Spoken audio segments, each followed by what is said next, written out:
चलिए जी, last part को cover करते हैं मे करंट अफेयर्स के। सबसे पहला topic, ministry of earth science launch Bharat forecast system with improved 6 kilometre grid accuracy. अब इसका मेन यूज मेंस में हो सकता है। ठीक है जी, जब हम बात करते हैं लेट्स से कोई थीम आती है मेंस में कि एक्सट्रीम वेदर इवेंट्स बहुत ज्यादा बढ़ते जा रहे हैं, तो इंडिया क्या से उसको एड्रेस कर सकता है, कैसे उससे होने वाले डिजास्टर को मैनेज कर सकते हैं, एड्रेस कर सकते हैं। तो यहाँ पे हम बात कर सकते हैं अर्ली वार्निंग सिस्टम्स की बात करते हैं, और उसके केस में भी हम बात कर सकते हैं इंप्रूव्ड फोरकास्ट सिस्टम की। ठीक है जी, तो उसमें नाम आ जाएगा यहाँ पे भारत फोरकास्ट सिस्टम।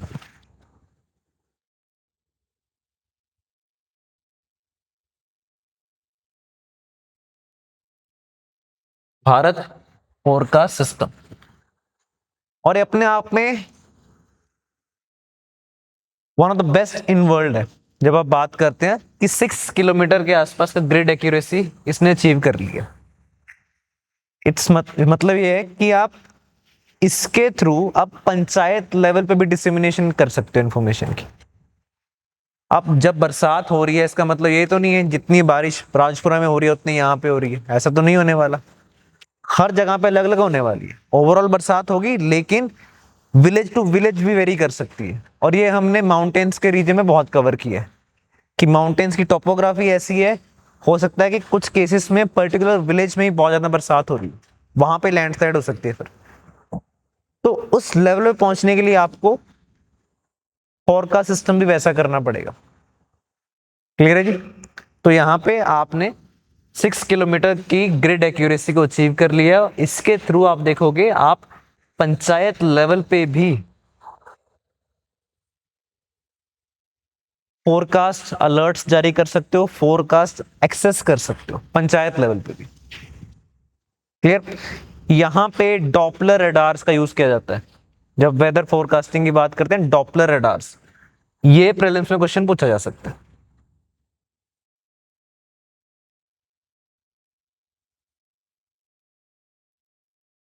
प्रीलिम्स में जो जो पूछा जा सकता है उसको कवर कर लेते हैं related to Bharat forecast system. यहां पे बात कर सकते हैं हम डॉपलर रडार्स की। एनी आइडिया डॉपलर रडार्स कैसे काम करते हैं? डॉपलर इफेक्ट क्या है? ये डॉपलर इफेक्ट, डॉपलर इफेक्ट क्या है? साउंड फ्रीक्वेंसी, सर फ्रीक्वेंसी की बात करो। सिंपल समझिए कि एक रडार को यहां पे माउंट किया गया, उसका काम है रेडियो वेव्स को एमिट करना। ठीक है जी, मान लो यहां पे कोई थंडरस्टॉर्म बेयरिंग क्लाउड है या रेन बेयरिंग क्लाउड है, यहां से रेडियो वेव्स जाएंगी। बोलिए जी। और ये जो क्लाउड है इस साइड अप्रोच कर रहा है, यानी कि पूरा का पूरा स्टॉर्म इस साइड आ रहा है। क्या इसके साथ इंटरेक्ट करने के बाद रिफ्लेक्शन हो सकती है इसकी, इन रेडियो वेव्स की? बिल्कुल सही बात है यार। वही रेडियो वेव्स जो यहां पे जा रही थी रिफ्लेक्ट होकर वापस आ रही है। अब उनका टाइम कैलकुलेट कर लेंगे, कितने टाइम में आई कितने में नहीं आई, क्योंकि मुझे नहीं पता, दूर बहुत दूर है वो क्लाउड, कि मेरी तरफ आ रहा है कि नहीं आ रहा। दूसरा केस ये भी तो बन सकता है कि यही क्लाउड पीछे जा रहा होगा, तो उसके केस में भी रिफ्लेक्शन होगी, लेकिन टाइम ज्यादा आने वाला उसमें। क्लियर है? तो जब ये मेरी तरफ अप्रोच कर रहा है तो यहां पे जो फ्रीक्वेंसी है वो बढ़ जाएगी। आप खुद सोचो, जो मान लो ये वेव आपने कुछ ऐसे रिलीज की थी, जब ये आपकी तरफ आ रहा है तो बाद में जो वेव आपके पास आने वाली है वो स्क्वीज आने वाली है, तो फ्रीक्वेंसी, नंबर ऑफ साइकिल्स आपके पास ज्यादा आने वाले हैं, तो फ्रीक्वेंसी यहां बढ़ जाएगी। और अगर ये दूर जा रहा है तो उसके केस में यही जो वेव है थोड़ी स्ट्रेच्ड आउट आने वाली है, वेवलेंथ ज्यादा होने वाली है, लेकिन फ्रीक्वेंसी यहां पे देखोगे कम हो जाएगी। क्लियर है? तो ये केस बन सकता है कि हम जान लेते हैं फिर कि ये ठीक है कि थंडरस्टॉर्म कितनी स्पीड से हमारी तरफ आ रहा है, कितना उसका मैग्नीट्यूड है, सब चीजें यहां पे देख लेते हैं यूजिंग डॉपलर रडार्स। क्लियर है जी? डन। इसके साथ साथ जो भारत फोरकास्ट सिस्टम है, उसकी डेवलपमेंट में क्वेश्चन आ सकता है। उसको डेवलप किया है Indian Institute of Tropical Meteorology ने। Indian Institute of Tropical Meteorology Pune में स्टेशन है।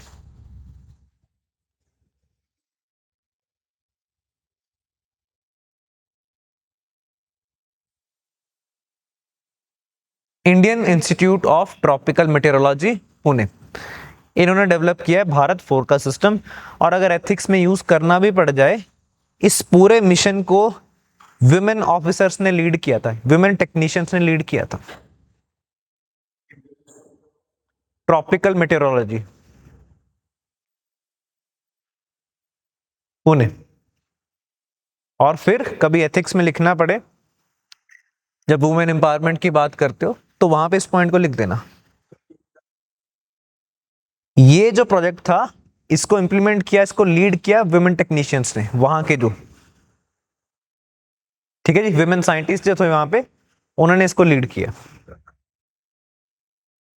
आईआईटीएम ने तो पूरा डेवलप किया इसको। आईआईटीएम, उसमें भी कुछ टीम होगी, तो इट वाज द टीम जो थी that was led by women officers.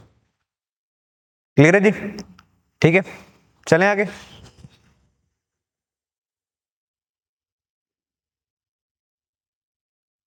Next, किला युवा वॉल्केनो।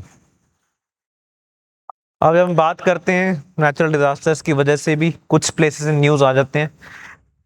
अब ऐसे तो वॉल्केनोस बहुत सारे हैं दुनिया में, किस किस को याद करते रहेंगे, तो जो न्यूज में है उनको कवर करेंगे। तो इसकी इरप्शन हुई है किला युवा वॉल्केनो की। कहां पे है? हवाई। हवाई आइलैंड में जो वॉल्केनोस बने हैं, किस वजह से बने हैं वो? हॉटस्पॉट्स की वजह से। क्या वहां पे कोई प्लेट बाउंड्री की इंटरेक्शन हो रही है? नहीं हो रही, वहां पे नहीं हो रही। जापान वाली साइड हो रही है, अमेरिका वाली साइड हो रही है। जहां पे पैसिफिक ओशियन के बीच में अगर कोई वॉल्केनिक हॉटस्पॉट आया है, वहां पे कोई प्लेट बाउंड्री इंटरेक्शन नहीं हो रही। जब हॉटस्पॉट की बात करते हैं तो वो इंट्रा प्लेट फिनोमिना है। क्लियर है जी? हॉटस्पॉट क्या मूव करता है? हॉटस्पॉट मूव करता है? हॉटस्पॉट मूव नहीं करता, उसके ऊपर प्लेट मूव कर रही है। हॉटस्पॉट स्टेशनरी रहने वाला है। ठीक है, हॉटस्पॉट के केस में लावा है जो आ रहा है, या आपको लावा बाहर दिख रहा है, कहां से आ रहा है वो? एग्जैक्टली, डीप, ग्रेटर डेप्थ से आ रहा है। मेंटल और कोर की जो बाउंड्री आ रही है, वहां से आ रहा है। तो इसलिए अगर वो इतनी दूर से आ रहा है, इतनी डेप्थ से आ रहा है, तो क्या वो हाईली मोल्टन फॉर्म में होने वाला है? चलो, मैं बोल के मुकर गया। मैंने बोला कि अगर इतनी ग्रेटर डेप्थ से आ रहा है लावा, तो वो बहुत ही फ्लूइड फॉर्म में होने वाला है, मोल्टन फॉर्म में होने वाला है। उसका ऑपोजिट क्या होता है? Acidic form. थोड़ी सी विस्कोसिटी ज्यादा होती है, गाढ़ापन ज्यादा होता है उसमें। अब खुद सोचो यार, अर्थ के केस में टेम्परेचर सबसे ज्यादा कहां होने वाला है? कोर में होने वाला है। तो अगर कोई चीज कोर के आसपास से आ रही है, तो उसका भी टेम्परेचर बहुत ज्यादा होने वाला है। तो अगर टेम्परेचर बहुत ज्यादा होने वाला है, तो क्या वो हाईली मोल्टन फॉर्म में होने वाला है? बिल्कुल होने वाला है। दूसरा केस सोचो, वो लावा जो कि सरफेस से थोड़ा नीचे से आ रहा है, 50 किलोमीटर नीचे से आ रहा है, 100 किलोमीटर नीचे से आ रहा है, 1000 किलोमीटर नीचे से आ रहा है, क्या वो उतना मोल्टन फॉर्म में होने वाला है? नहीं होगा। तो यहां पे जो हॉटस्पॉट्स के केस में आपको वॉल्केनोस देखने को मिलते हैं, जनरली वो फ्लूइड नेचर के होते हैं। और इसीलिए यहां पे शील्ड वॉल्केनोस बनते हैं। Shield volcanoes, types of volcanoes अपनी क्लासेस में कवर किए हमने। किस किस टाइप के वॉल्केनोस होते हैं, कोई बता दो थोड़ा सा।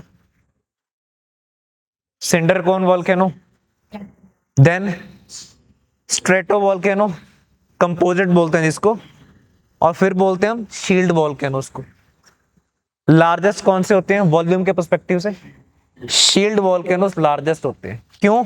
क्योंकि यार लावा बहुत दूर तक फ्लो कर सकता है, मोल्टन फॉर्म में है वो, दूर तक फ्लो करेगा। ठीक है, स्ट्रेटो क्या होते हैं? लेड में बने होते हैं, एक्सप्लोजिव होते हैं। ये उतने एक्सप्लोजिव नहीं होंगे शील्ड वाले। क्लियर है जी? तो किलायू आपको पता होना चाहिए कहां पे है वॉल्केनो। और इसके साथ साथ शगुन के तौर पे आपसे एक और क्वेश्चन पूछ लेता हूं मैं। कोई बात नहीं, पूछने दो यार। लार्जेस्ट वॉल्केनो कौन सा इंडिया, ओ सॉरी, वर्ल्ड का? ये नहीं है, ये नहीं है, क्या है फिर? लार्जेस्ट वॉल्केनो वर्ल्ड का है तो हवाई चाहिए, ये नहीं हैगा। अच्छा, ये भी तो हवाई है। अच्छा, सही बात है भाई, मौना लोआ।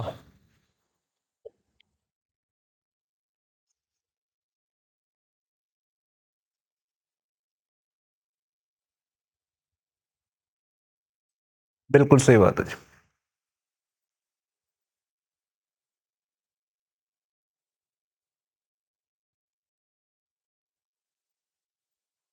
और इंडिया का कौन सा है एक्टिव वॉल्केनो, कोई है? अंडमान एंड निकोबार आइलैंड्स में क्या नाम है उसका? नारकोंडम। हाँ हाँ, बैरन आइलैंड, बैरन आइलैंड। वो जो पहले मैंने बोला था वो नहीं है अब। ठीक है, जानबूझ के बोलता हूँ मैं।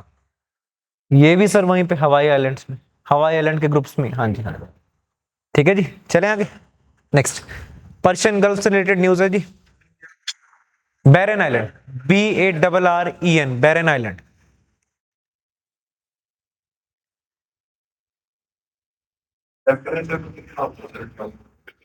टेम्परेचर लावा का डिपेंड करता है सर, डिपेंड करता है।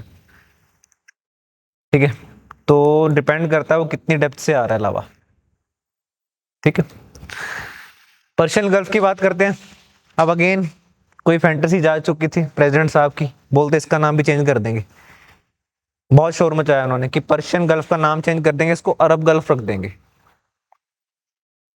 उसके जियोपॉलिटिकल रेमिफिकेशंस थे। पर्शिया किस कंट्री का पुराना नाम है? ईरान का। तो वो बोलते ऐसे ही करने दे देंगे तुम्हें, बिना हमारी परमिशन के। तो जब इनका जो गल्फ टूर चल रहा था तब इन्होंने डिसाइड किया कि ठीक है यार, ऐसा कुछ नहीं करने वाले। तो अब ये रेड सी के साथ साथ जो दूसरा जो वाटर बॉडी है बहुत ज्यादा न्यूज में रहता है वो है पर्शियन गल्फ। ठीक है जी, अब इसके साथ में कौन से कंट्रीज उसको बॉर्डर कर रहे हैं, आपको आना चाहिए क्वेश्चन। ठीक है, देख के बता दो कौन से। ईरान, ईरान हो गया, कुवैत हो गया, और बहरेन, बहरेन ठीक है, और UAE हो गया, और कतर हो गया, सऊदी हो गया, ओमान तो ये रहा मैम। ओमान कैसे हो जाएगा? है ओमान, ओमान यहाँ पे भी है। जॉर्डन, गुरु जॉर्डन तो बहुत दूर पहुंचा दिया आपने। इससे अच्छा तो इसका नाम ही बदल दो, अलग कंट्री क्यों लेके आ रहे हो यहाँ पे? ठीक है जी, तो कुल मिला के 8 कंट्री बनते हैं। ईरान, इराक, इराक का छोटा सा पार्ट है जो यहाँ पे पर्शियन गल्फ में ओपन अप हो रहा है। ठीक है, then Kuwait, Saudi, Bahrain, Qatar, UAE, Oman, bordering countries. बड़े बेसिक बेसिक है यार, चीजें गलत हो जाती हैं इनमें।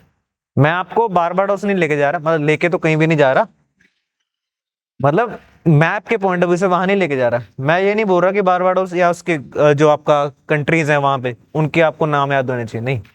जो इंपॉर्टेंट है, जो न्यूज में रहते हैं, जो जियो पॉलिटिकली इंपॉर्टेंट है, उससे क्वेश्चन आने वाला है। उसका तो एग्जामिनर को भी नाम पता होगा। ठीक है, कोई मेजर वाटर बॉडीज हैं जो यहाँ पे ड्रेन होती हैं, या रिवर्स बोल दो। टिग्रीज एंड यूफ्रेटस, बिल्कुल सही बात है भाई, टिग्रीज एंड यूफ्रेटस।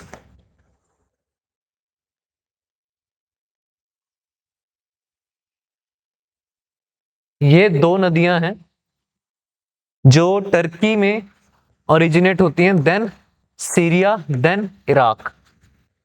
इराक से होती हुई फिर ये यहां पे पर्शियन गल्फ में ड्रेन होती है। Turkey, Syria, then Iraq. ठीक है, तो इराक में दोनों मर्ज करके शत अल अरब बना लेती हैं, रिवर का ही नाम है। शत अल अरब। हाँ जी सर, टिग्रीस और यूफ्रेटस शत अल अरब बना लेती हैं, कहां पे, इराक में। उसके बाद फर्दर ये पर्शियन गल्फ में ड्रेन हो जाती है। क्लियर है जी। पर्शियन गल्फ में कोई ऐसी स्ट्रेट टाइप है, कुछ है, क्या नाम है, स्ट्रेट ऑफ हॉर्मुज। किस किस को कनेक्ट कर रही है वो, दो वाटर बॉडीज को, किन को, अरेबियन सी और पर्शियन गल्फ को। पहला ऑप्शन गलत है, अरेबियन सी को तो कल भी कोई बॉडी नहीं कनेक्ट कर रही थी। Gulf of Oman, Persian Gulf और Gulf of Oman, Strait of Hormuz. Basic चीजें। हाँ जी सर, इराक में बनता है शतल अरब। अरेबियन सी तो है ही नहीं गुरु यहाँ पे, तभी तो क्वेश्चन करवाया मैंने यहाँ पे। पर्शियन गल्फ और गल्फ ऑफ ओमान। चलें आगे, चलिए। Next again places in news के पॉइंट ऑफ व्यू से इंपॉर्टेंट, ज़ैंगीज़र कॉरिडोर। ज़ैंगीज़र कॉरिडोर, ज़ैंगीज़र कॉरिडोर दो कंट्रीज के बीच में डिस्प्यूट चल रहा है, अजरबैजान और आर्मेनिया के केस में। ये है पार्ट आर्मेनिया वाला और ये है अजरबैजान। इनके केस में अभी भी जो डिस्प्यूट सेटल नहीं हुआ लेकिन सीज फायर हो चुका था, वो था नगोर्नो काराबाख रीजन को लेके। नगोर्नो काराबाख रीजन, हाँ जी, वो इस साइड है लेकिन अजरबैजान उसको क्लेम करता है, क्लेम करते हैं उसको। Nagorno Karabakh region disputed territory है between Azerbaijan and Armenia. NAGORNA, Nagorno, KARBAKH, Karabakh, KARBAHK, Karabakh region, जो कि डिस्प्यूटेड टेरिटरी किसके बीच में, अजरबैजान और आर्मेनिया के बीच में। नगोर्नो कारबाख रीजन डिस्प्यूटेड टेरिटरी है अजरबैजान और आर्मेनिया के बीच में। NAGORNA, नगोर्नो, देन KARBAK,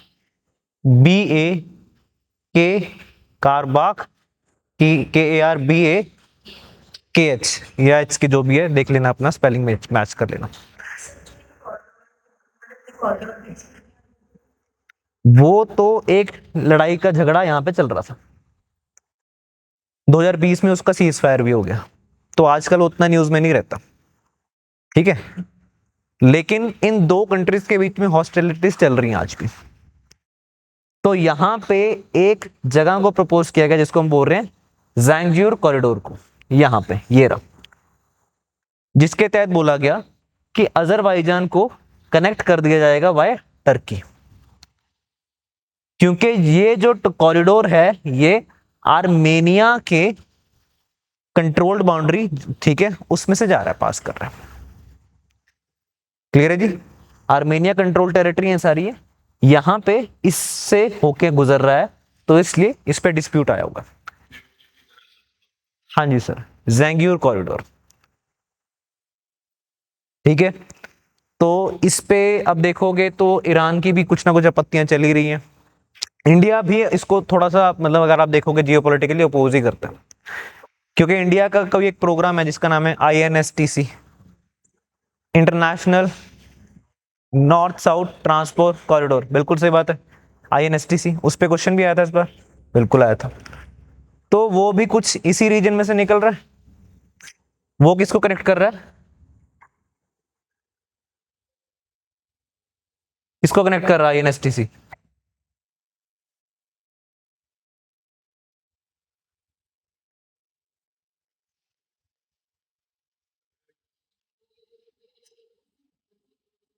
नहीं, कॉरिडोर एक ही है मैम, हाँ ठीक है, कॉरिडोर आइडिया तो एक ही है। आप देखोगे तो इंडिया के वेस्टर्न कोस्ट की बात करें, यहाँ पे बॉम्बे की बात कर सकते हैं, गुजरात की बात कर सकते हैं, उसके बाद ईरान को कनेक्ट करेगा यहाँ पे, ठीक है, चबार पोर्ट की बात कर सकते हो आप। क्लियर। उससे होता हुआ बाद में जाने वाला है अजरबैजान की कैपिटल बाकू में, अजरबैजान। उसके बाद कैस्पियन सी से होता हुआ फिर जाएगा रशिया। तो यही क्वेश्चन आया हुआ था, ठीक है, कि ईरान को उसके बाद अजरबैजान के साथ कनेक्ट कर रहा है। अब मान लो इंडिया चाहता है कि यार ये इंप्लीमेंट होना शुरू हो, आईएनएसटी से कॉरिडोर इंप्लीमेंट शुरू हो, तो थोड़ा थोड़ा हमारा भी जो जियोपॉलिटिकल लेवरेज है वो भी बढ़ेगा। सेम ईरान भी चाहता है कि थोड़ा सा ये इंप्लीमेंट हो तो हमारा जो जियोपॉलिटिकल लेवरेज बढ़ेगा। लेकिन अगर जो कि तुर्की चाह रहा है ये कॉरिडोर खुलना शुरू हो जाता है, सॉरी ये वाला, तो अब अजरबैजान को एक्सेस मिलना शुरू हो जाएगा टू मेडिटेरेनियन। क्लियर है जी, सही है, डन। इसके साथ साथ एक मैंने वाटर बॉडी की बात की जिसका नाम है यहाँ पे कैस्पियन सी, इंपॉर्टेंट। कैस्पियन सी के साथ कौन कौन से कंट्रीज बॉर्डर कर रहे हैं? कैस्पियन सी ये रहा। रशिया से आगे बढ़ो,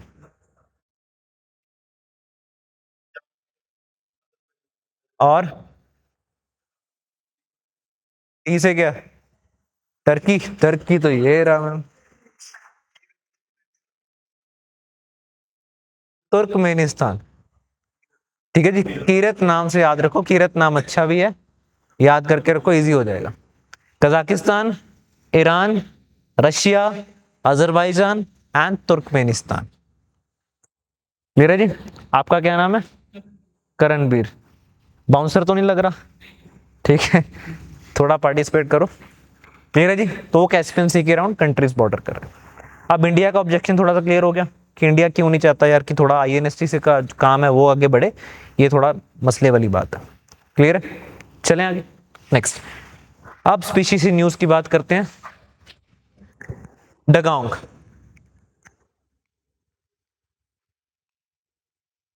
डगोंग को इसको सी काओ भी बोलते हैं, डगोंग को सी काओ भी बोलते हैं, और ये एक लौती मरीन मैमल है जो हर्बीवोरस है। ठीक है, वैष्णु है, ठीक है, हर्बीवोरस है, ठीक है, याद रखो जैसे मर्जी याद रखो। ठीक है, जो प्राइमरीली इसका जो फूड है वो है sea grass.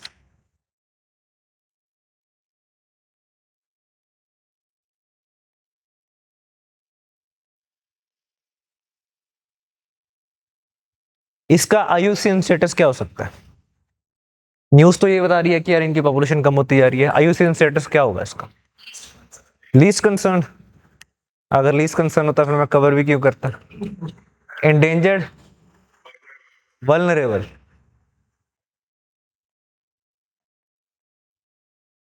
Vulnerable, IUCN status इसका है वल्नरेबल। इंडियन वाटर्स की बात कर रहे हैं सर, जैसे कि हम बात करें यहाँ पे कि जो इसकी मेजर पॉपुलेशन जो है कंसंट्रेटेड है वो है around Palk Strait, Palk Strait, Palk Bay, Gulf of Mannar,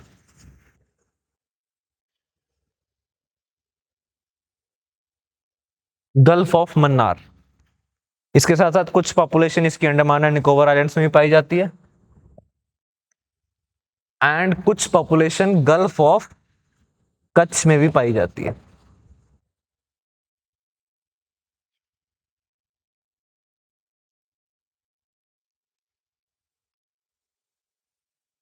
Gulf of Mannar कहां पे है? श्रीलंका के साथ, श्रीलंका और इंडिया के बीच में। तो पाक स्ट्रेट कहां पे है फिर?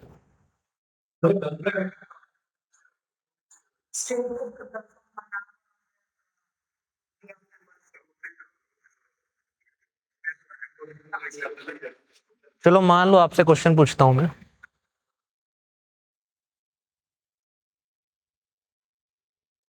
अगेन बड़ा बेसिक सा क्वेश्चन है, ये बना दिया श्रीलंका। कहाँ लिखा है ये? ठीक है, ठीक है जी। अब इसमें बता दो मेरे को, वेस्ट में कौन होने वाला है, ईस्ट में कौन होने वाला है, इतना बता दो मेरे को।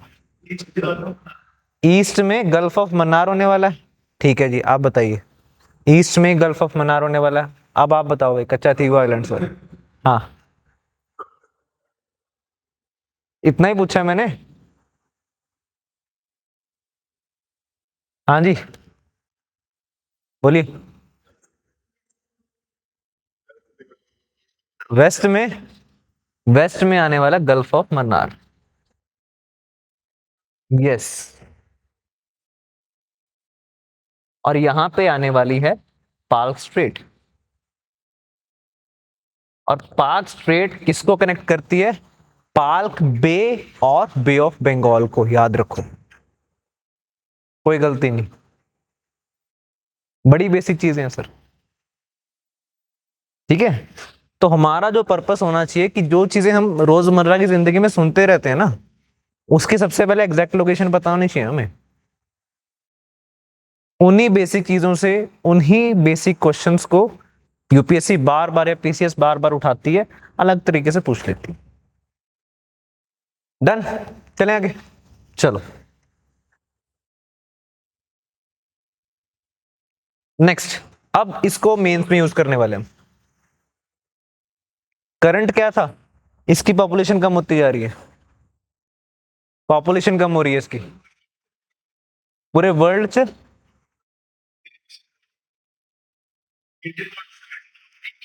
एंडेमिक तो नहीं है यार, बाकी जगह भी मिल जाती है, बाकी जगह भी मिल जाती है। ठीक है, चलो।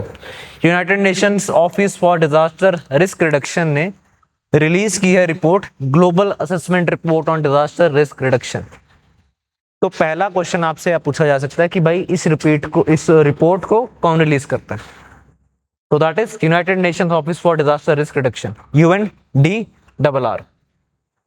और रिपोर्ट का नाम है global assessment report on disaster risk reduction, GAR 2025।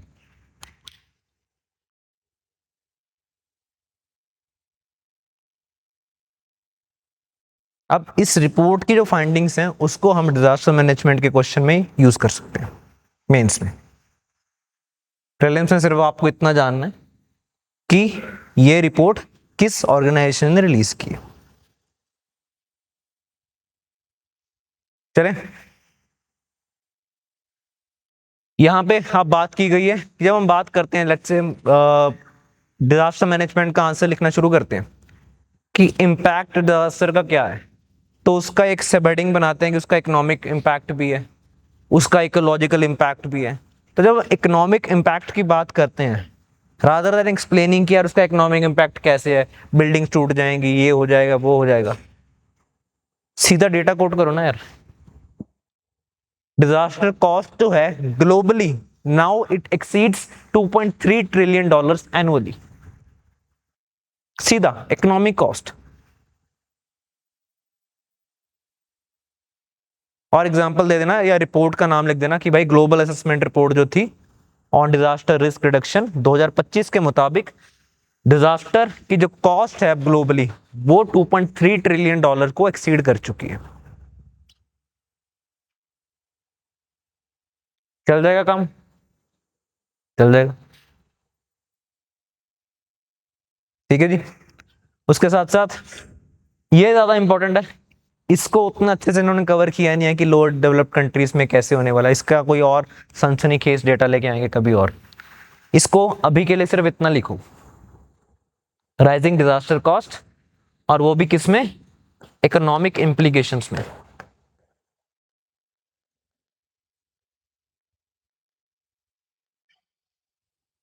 और रिपोर्ट का हवाला जरूर देना, बिना उसके मैं मानूंगा ही नहीं कुछ ऐसा हुआ है।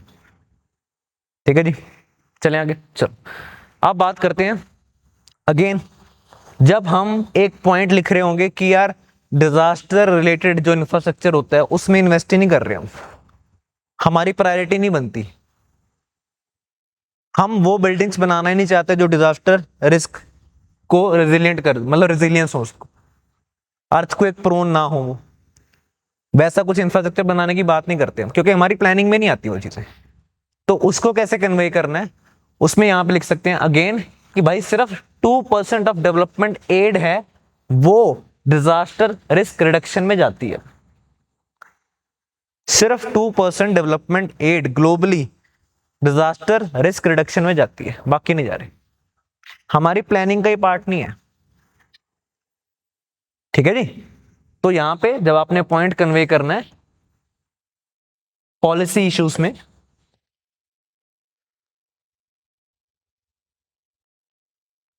वहां पे आप लिखोगे low priority afforded to disaster risk reduction planning. खत्म। क्लियर है जी। इसके साथ साथ जब आप वे फॉरवर्ड लिख रहे होगे, वे फॉरवर्ड लिख रहे होगे इस आंसर का, तब आप एक पॉइंट लिखोगे कि आपको डिजास्टर रेजिलिएंट रिस्क स्ट्रेटेजीज में इन्वेस्ट करना है।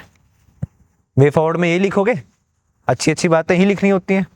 तो जब उसको लिख रहे होगे अगेन इस रिपोर्ट का हवाला देना, बोलना कि यार ये रिपोर्ट बोलती है कि अगर आप $1 इन्वेस्ट करोगे इन डिजास्टर रेजिलियंस रिडक्शन तो आपके $15 बाद में बच सकते हैं रिकवरी के टाइम पे। जब आप रिकवर कर रहे होते हो डिजास्टर आने के बाद, उस टाइम पे आपको कम इन्वेस्टमेंट करनी पड़ेगी। और ये इंडिया के केस में भी ट्रू होने वाला है। ये आज भी ट्रू होगा, अगले साल पेपर दोगे तब भी ट्रू होने वाला है, उससे अगले साल दोगे तब भी ट्रू होने वाला है। क्लियर है जी। तो ऐसे सजाना होता है डेटा के साथ, लगे कि हाँ भाई पढ़ के आए। डन। चले आगे, इसको लिख लीजिए जी, ये पॉइंट सबसे इंपॉर्टेंट है।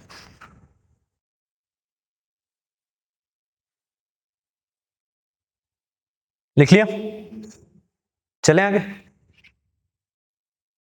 अब इंडिया स्पेसिफिक यहां पे बात करें फाइंडिंग्स की, तो 2019 के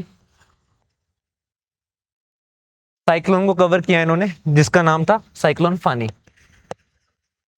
ओडिशा की कोस्ट को हिट किया था इसने, और इन्होंने बोला कि इंडिया में 2019 में साइक्लोन फानी के हिट करने की वजह से ओडिशा में जो पावर रिलेटेड लॉसेस देखने को मिले, जो पावर इंफ्रास्ट्रक्चर का लॉस देखने को मिला, वो था 1.2 बिलियन का।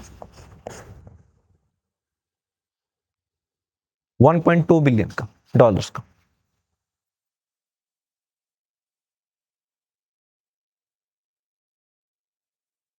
क्लियर। इसके साथ साथ फिर ये रिपोर्ट बोल रही है कि भाई इंडिया के केस में 10 से 30 मिलियन लोग इंटरनली डिस्प्लेस होते हैं बिकॉज ऑफ डिजास्टर्स। 10 से 30 मिलियन लोग इंटरनली डिस्प्लेस होते हैं बिकॉज ऑफ डिजास्टर। मान लो कहीं पे फ्लडिंग आ गई तो लोगों को इवैक्यूएट करना पड़ेगा, तो वो डिस्प्लेसमेंट का केस बन जाता है। मान लो कहीं पे लैंडस्लाइड आ गई, लोगों के घर टूट गए, वहां पे लोगों को कहीं और लेके जाना पड़ेगा, फिर बाद में वापस आ सकते हैं, वो डिस्प्लेसमेंट है, इंटरनली डिस्प्लेस हो रहे हैं। क्लियर है जी। फिर लिविंग स्टैंडर्ड की जब बात करते हैं, ये बोलते हैं कि भाई it can go down by 9% by 2050। अगर ऐसे ही डिजास्टर आते रहे, ऐसा ही सिस्टम चलता रहा, हमने डिजास्टर रेजिलियंस में इन्वेस्टमेंट नहीं की, ऐसा ही चलता रहा सब कुछ, तो जो लिविंग स्टैंडर्ड है लोगों का, it will go down by 9% by 2050। जब कहीं पे कोई डिजास्टर आता है तो अपने आप उसकी, जब हमने बात किया कि इकोनॉमिक रेमिफिकेशन बहुत ज्यादा होती हैं, लोगों की सेविंग्स चली जाती हैं उस चक्कर में पूरी। तो जब वो सेविंग्स डाइवर्ट हो रही हैं तो अपने आप लिविंग स्टैंडर्ड में फर्क पड़ने वाला है, पड़ने वाला है यार। ठीक है। और सबसे बड़ा मसला जो आता है यहां पे, यही रिपोर्ट बोलती है कि इंडिया के केस में ना इंश्योरेंस जो पेनिट्रेशन है बहुत कम है।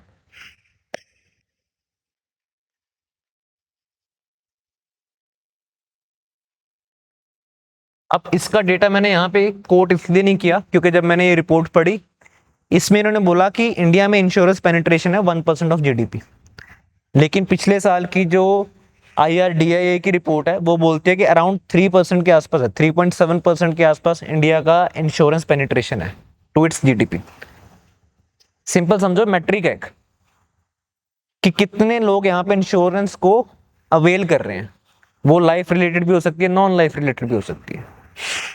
तो सबका premium to the countries GDP वो अपना बनता है 3.7% के आसपास।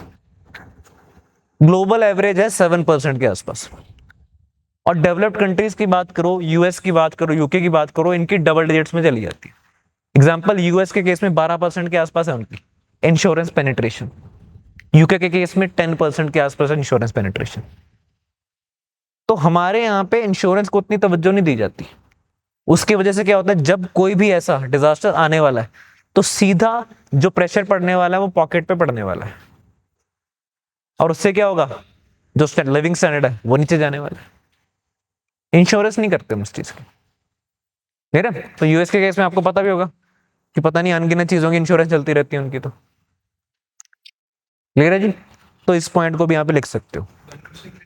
सर ये रिपोर्ट बोलती है 1%, मेरे को डाउट हुआ तो फिर मैंने ऑफिशियल डेटा चेक किया। 2024 की अगर बात करें, IRDA इनके मुताबिक लगभग 3.7% के आसपास है हमारी इंश्योरेंस पेनिट्रेशन, लेकिन वो ग्लोबल एवरेज से बहुत कम है। हाँ जी, 2024 थी। हो गया जी, लिख लिए सारी बातें, इन पॉइंट्स को इनकलकेट करना है अपना। चलें आगे। नेक्स्ट, बो इको।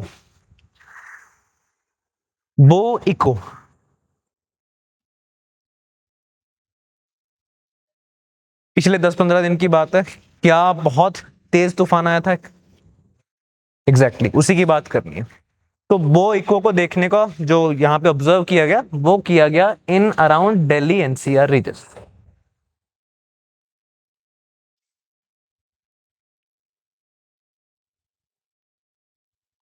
ठीक है जी। तो इसको समझते हैं एक बार कि जब गर्मियों का सीजन चल रहा होता है, क्या हमारे यहाँ पे इंटेंस हीटिंग होती है? होती है, बिल्कुल सही बात है। अगर इंटेंस हीटिंग हो रही है तो हवा की टेंडेंसी क्या होगी? हवा की टेंडेंसी लो प्रेशर कुछ ऐसे ऊपर जाने की होने वाली है। गर्मियों में इंटेंस हीटिंग हो रही है, इस सरफेस की हीटिंग हो रही है, इस रीजन की हीटिंग हो रही है, उसकी वजह से यहाँ पे जो हवा है उसकी टेंडेंसी है टू मूव अप। ठीक है, तो ये जब ऊपर जा रहा है, इन जनरल इसको समझो, इसको हम अप ड्राफ्ट का नाम दे रहे हैं, अप ड्राफ्ट। ठीक है, तो क्लाउड फॉर्मेशन होना शुरू हो गई। क्लियर है जी, क्योंकि नीचे से हवा ऊपर जा रही थी, कुछ मॉइस्चर भी था, कुछ वेस्टर्न डिस्टर्बेंस से मॉइस्चर आ गया, तो क्लाउड फॉर्मेशन होना शुरू हो चुकी है। और ये भी याद रखो कि जब समर्स के टाइम पे क्लाउड्स बनते हैं, स्पेशली इन मई अप्रैल, इनका वर्टिकल एक्सटेंट बहुत ज्यादा होता है। क्यूमुलोनिम्बस क्लाउड्स होते हैं, हॉरिजॉन्टली उतने ज्यादा स्प्रेड नहीं होते, लेकिन वर्टिकली बहुत ज्यादा ग्रो करते हैं, क्यूमुलोनिम्बस होते हैं। क्या इसी टाइम पे आपको थंडरस्टॉर्म भी देखने को मिलता है? थंडरस्टॉर्म, बिजली, एग्जैक्टली क्यों?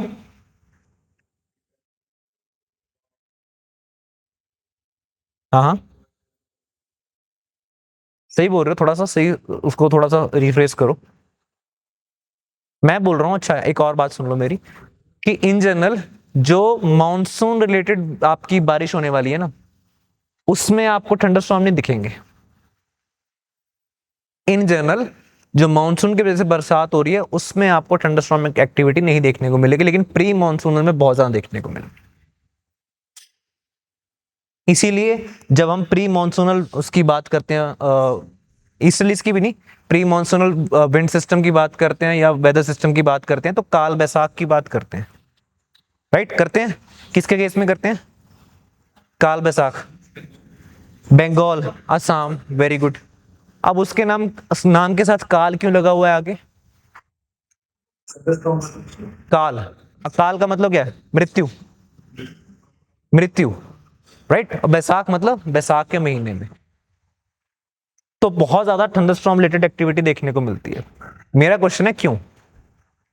एक तो जो प्री मॉनसूनल विंड्स होती हैं उनमें डस्ट पार्टिकल्स बहुत ज्यादा होते हैं। जब मॉनसून आ जाता है, बरसात होना शुरू हो जाती है, डस्ट जो एटमॉस्फेयर में नीचे सेटल होना शुरू हो जाती है। उससे पहले एटमॉस्फेयर में डस्ट ठीक ठाक होती है। वो डस्ट पार्टिकल्स जब रब होना शुरू होंगे तो क्या वो चार्जेस डेवलप करेंगे? बिल्कुल करेंगे। और यहां पे जो मैंने पहले बोला कि ये जो क्लाउड बना है इसका वर्टिकल एक्सटेंट बहुत ज्यादा है, तो इसमें अपड्राफ्ट जब हो रहा है, अपड्राफ्ट तो मतलब कि हवा गर्म होती होती गर्म थी, ऊपर जा रही है जा रही है जा रही है जा रही है, क्या हमेशा ऊपर जाती रहेगी? नहीं। जब ठंडी होगी तो सिंक करना शुरू करेगी। बिल्कुल सही बात है। जब सिंक कर रही है उसको बोल रहे हैं down draft. Up draft, down draft, ये चलता रहेगा इसमें। तो जब आप देखते हो कि बहुत ठंडी हवा कभी कभार महसूस होती है जब थंडरस्टॉर्म रिलेटेड एक्टिविटी चल रही होती है, वो जो ठंडा गश आपको देखने को मिलता है वो डाउन ड्राफ्ट की वजह से ही देखने को मिलता है। सही है जी। तो यहाँ पे एक तो वर्टिकल एक्सटेंट बहुत ज्यादा है, तो यहाँ पे अप ड्राफ्ट और डाउन ड्राफ्ट के बीच में इंटरेक्शन हो रही है, और यहाँ पे जो पार्टिकल्स हैं वो एक दूसरे के साथ बहुत ज्यादा रब कर रहे हैं। जब रबिंग ज्यादा होनी शुरू होगी तो चार्जेस भी उतने ज्यादा डेवलप होने वाले हैं। चार्जेस उतने ज्यादा डेवलप होंगे तो वहां पे थंडरस्टॉर्म की एक्टिविटी देखने को मिल सकती है, जो कि मिलती भी है। सही है जी, कोई डाउट हो? डन। अब इसी आर्गुमेंट को थोड़ा सा और खींचते हैं, अप ड्राफ्ट और डाउन ड्राफ्ट को उसके साथ समझने की कोशिश करते हैं कि बो इको क्या होता है। ठीक है। अब एक चीज और समझते हैं साथ के साथ, हमने फ्रंट्स की बात की थी कभी बचपन में, की थी। फ्रंट कब बनता है? दो कॉन्ट्रास्टिंग एयर मास जहां मिल रहे हैं वो फ्रंट बना रहे हैं, तो यहां पे भी फ्रंट बनने वाला है। ठीक है। यहां पे जो फ्रंट बनने वाला उसका नाम है गस्ट फ्रंट।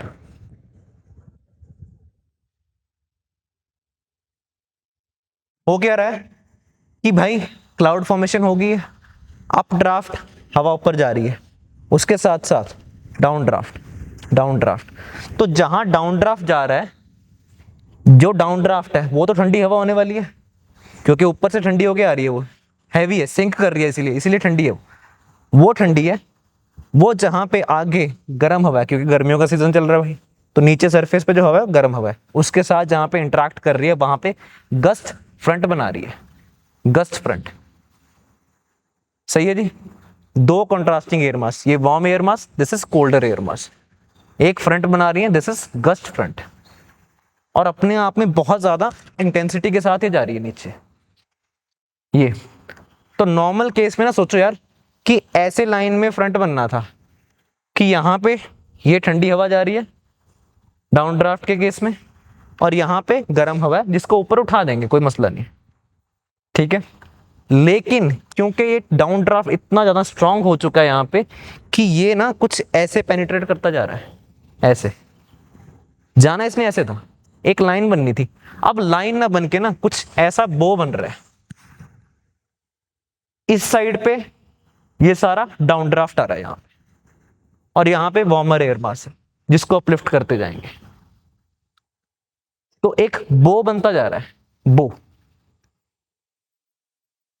अगर ये डाउन ड्राफ्ट स्ट्रांग ना होता तो एक लाइन बनती है ऐसे उन रडार्स में जिनके थ्रू आप मैप करो, जैसे कि ये देखो यार, कुछ ऐसे बना हुआ है। क्यों? क्योंकि जो डाउन ड्राफ्ट है बहुत ज्यादा स्ट्रांग है, सबसे ज्यादा स्ट्रांग यहां पे सेंटर में होने वाला है, यहां से सबसे ज्यादा पुश करेगा इकोबो। क्लियर है जी? कोई डाउट? डन। कोई डाउट? चले आगे। बिल्कुल सही। तो अपने आप में यहाँ पे विंड्स की वेलोसिटी बहुत ज्यादा तेज हो जाती है, 100 किलोमीटर के आसपास इस बार दिल्ली में नोट की गई थी। चले आगे। नेक्स्ट, पीएम सूर्य घर मुफ्त बिजली योजना, कवर किया इसको? या फिर मेरे को तो आता नहीं, अगर आपने कवर कर लिया बताओ फिर मुझे। हाउस होल्ड सेक्टर को,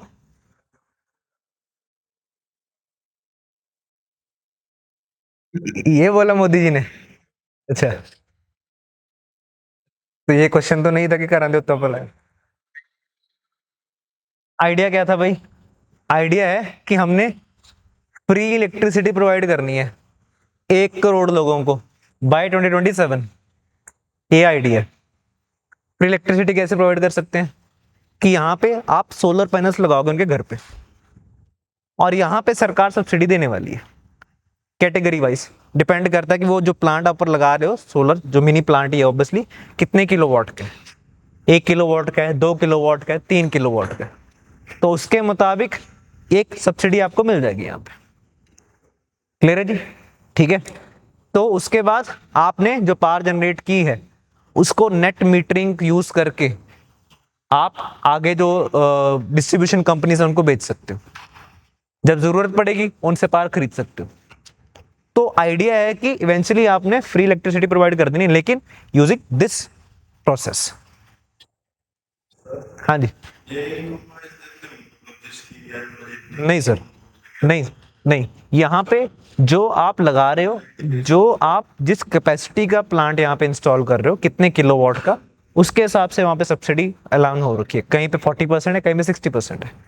जो हायर एंड के हैं, एक सेकंड, जो हायर एंड के हैं जैसे कि 3 किलोवाट का है, तो उसके केस में 40% पे लिमिट कर दिया उन्होंने। ठीक है जी?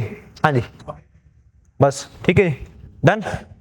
तो यहाँ पे दीयू पहला डिस्ट्रिक्ट बन चुका है इंडिया में जिसने अपनी entire power demand solar energy से पूरी कर ली है with the implementation of PM Surya Ghar Muft बिजली योजना।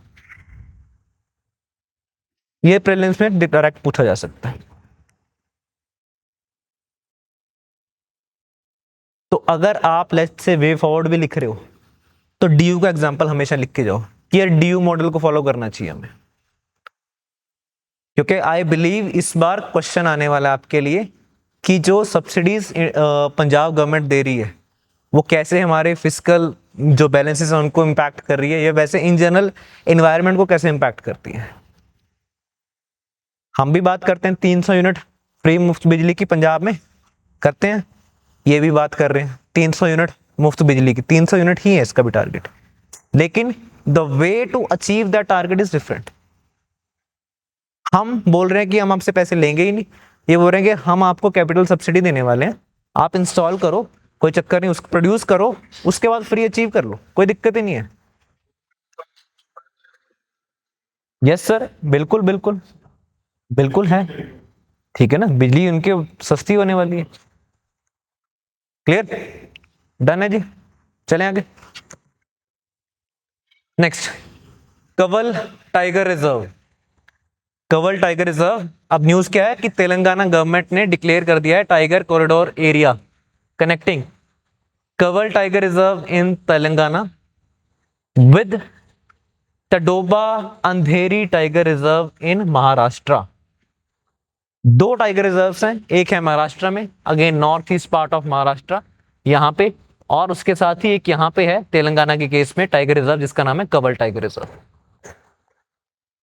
और यहाँ पे टडोबा अंधेरी टाइगर रिजर्व। इन दोनों को कनेक्ट करता हुआ एक पाथवे है जहां पे थोड़े थोड़े पेड़ है, तो उसको एक कॉरिडोर की तरह यूज करते थे टाइगर्स, कि यहां से यहां चले जाते थे, यहां से आ गए छुट्टियां काटने के लिए, यहां से यहां चले गए, यहां से यहां आ गए, तो उसको यहाँ पे कंजर्वेशन रिजर्व डिक्लेयर कर दिया गया। ठीक है जी, जिसका नाम है Kumram Bheem conservation reserve.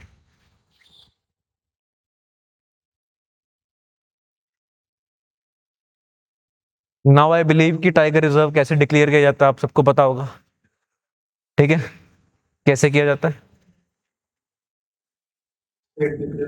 State declare करती है, किसकी रिकमेंडेशन पे? एनटीसीए की रिकमेंडेशन पे। ठीक है जी, क्या अपनी मर्जी से वो बाउंड्री चेंज कर सकती है? नहीं, किसकी मर्जी चलेगी? किस? National board for wild life, warden की मर्जी तो एंट्री एग्जिट की है, क्या क्या एक्टिविटीज वहां पे चलेंगी, क्या वहां पे पार्टी हो सकती है नहीं हो सकती, वार्डन साहब बताएंगे, जैसे हॉस्टल के वार्डन होते हैं। ठीक है, तो जब उसकी बाउंड्रीज को चेंज करने की बात होगी तो भाई परमिशन किससे लेनी पड़ेगी? National board for wild life, जिसको चेयर करते हैं पीएम साहब। ठीक, हाँ जी। किदे विच? नहीं सर, नहीं नहीं, नहीं है, नहीं सर। जो टडोबा अंधेरी टाइगर रिजर्व है वो महाराष्ट्र वाली साइड में ही है, ठीक है। उसके साथ बॉर्डर जो कर रहा है वो है मध्य प्रदेश, और इस साइड आ रहा है तेलंगाना, ठीक है। हाँ जी, हाँ जी, हाँ जी, ठीक है जी, क्लियर। तो कवर टाइगर रिजर्व की बात करें तो यहां से एक इंपॉर्टेंट रिवर भी निकल रही है, गैस कर सकते हो कौन सी हो सकती है इंपॉर्टेंट रिवर? सोचिए जरा, गैस ही करना है। कृष्णा और गोदावरी। कृष्णा नीचे याद रखो भाई, गोदावरी ऊपर है। तो कवर टाइगर रिजर्व से जो रिवर निकल रही है वो रिवर गोदावरी है।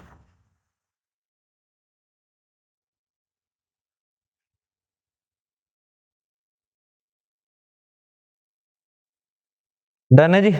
और कंजर्वेशन रिजर्व कौन डिक्लेयर कर सकता है? दोनों कर सकती हैं। कंजर्वेशन रिजर्व का आइडिया क्या है कि आपने ह्यूमन इंटरफेरेंस को बफर के तौर पे यूज करना है यहाँ पे। ऐसा नहीं है कि बिल्कुल आप यहाँ पे लोगों को जाने नहीं दोगे, कुछ नहीं करने दोगे, जैसा कि नेशनल पार्क और वाइल्ड लाइफ सेंचुरी में होता है। यहाँ पे कोहैबिटेशन को प्रमोट कर सकते हो कि यार ठीक है आप रेगुलेटेड वे में जा सकते हो। ऐसा नहीं है कि वहां जाके पार्टी कर रहे हो, रात को कुछ भी कर रहे हो, वो नहीं करना। रेगुलेटेड एक्टिविटीज होंगी लेकिन होंगी यहाँ पे। क्लियर है जी? ठीक, डन। उसके बाद next, birch glacier. Birch glacier ये स्विट्जरलैंड के केस में अब न्यूज में आ गया क्योंकि टूट के नीचे गिर गया। बर्च ग्लेशियर, ठीक है, बर्च ग्लेशियर टूट के नीचे गिर गया और इसने ग्लेशियर इंड्यूस्ड लैंडस्लाइड जनरेट कर दी। यहाँ पे ग्लेशियर इंड्यूस्ड लैंडस्लाइड। जब हम लैंडस्लाइड्स को कवर करते हैं अपने डिजास्टर मैनेजमेंट में, तब हम बात करते हैं ग्लेशियर्स की वजह से भी लैंडस्लाइड हो सकती है। उसमें डायरेक्ट एग्जांपल लिखना बर्च ग्लेशियर की, सिंपल। और ईयर लिख देना करना साथ में, किया 2025 पता होना चाहिए एग्जामिनर को भी कि हाँ ये ऐसे तुक्का नहीं मार रहा है। बर्च ग्लेशियर, क्लियर है। और एक और जो यहाँ पे चीज आने वाली, the collapse of Birch glacier also impacted the Lonza river. Lonza river, तो अब डायरेक्टली लॉन्जा रिवर को सामने कोई और कंट्री देके पूछ लेंगे कि लॉन्जा रिवर कहाँ पे है, फ्रांस में है, जर्मनी में है, स्विट्जरलैंड। ये जो आपको रिवर दिख रही है यहाँ पे, ये वाला पार्ट, ये लॉन्जा रिवर का ही है। और अब because of this glacier induced landslide ये पूरा यहाँ पे डैम हो चुका है पानी। अब इसको निकाल रहे हैं वो, क्योंकि अगर ये इसके बैरियर्स ब्रीच होना शुरू हो गए तो फ्लडिंग हो सकती है। क्लियर है जी?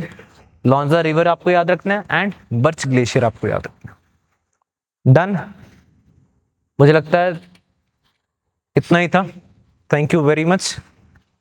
अब हमारे जो मई के करंट अफेयर्स थे वो पूरे हो चुके हैं, ज्योग्राफी और एनवायरनमेंट को डील करने वाले। कल से अप्रैल 2025 की बात करने वाले। ठीक, कोई डाउट हो जी पूछ सकते हो।